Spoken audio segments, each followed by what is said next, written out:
A match for Tusk, yes sir. In Miss Short's 7th grade Arkansas history class, they're digging for dinosaur bones and challenging each other in history trivia. Today we're learning a story about the ancient mastodon. It's one of many lessons covered in Arkansas history. From duels to our statehood, many stories students can't believe, including the Sultana shipwreck of 1865 that happened just north of Marion. The boat was only supposed to hold 376 people.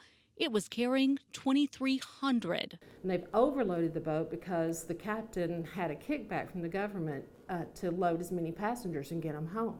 The boiler exploded on the ship, killing 1,800 people and making it the deadliest shipwreck in history, even worse than the Titanic.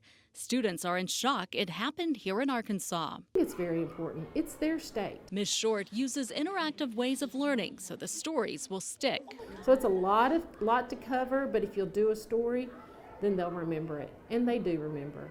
But she says just a semester really isn't enough time to cover everything. And you got to go fast because you want to get to the 1950s and 60s when we had the Central High crisis. And that is if a student takes Arkansas history at all.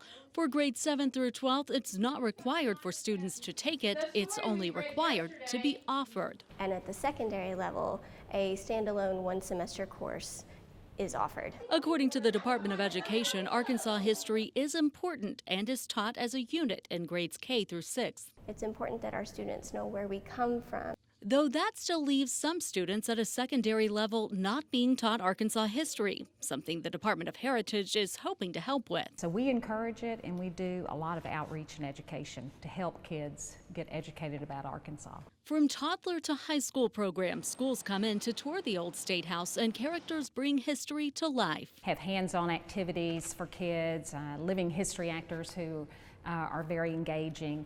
They can also tour museums in Little Rock for hands-on learning. To see the artifacts that we have here that help kids understand and touch and feel Arkansas history.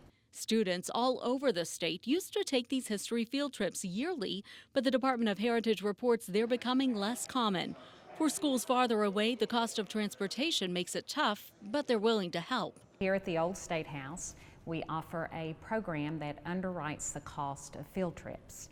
The grants, which are fairly new, offer $750 to offset the cost of the field trip, giving students a chance to learn about the place they call home. But also it creates a sense of pride when you know more about your state. And possibly create future history buffs. They're going to remember that they came here when they were in 2nd or 3rd grade and that they really loved it, and that's going to set off a spark. And even though the past is not as prevalent in all classrooms, the goal is still to learn from it as students head towards the future.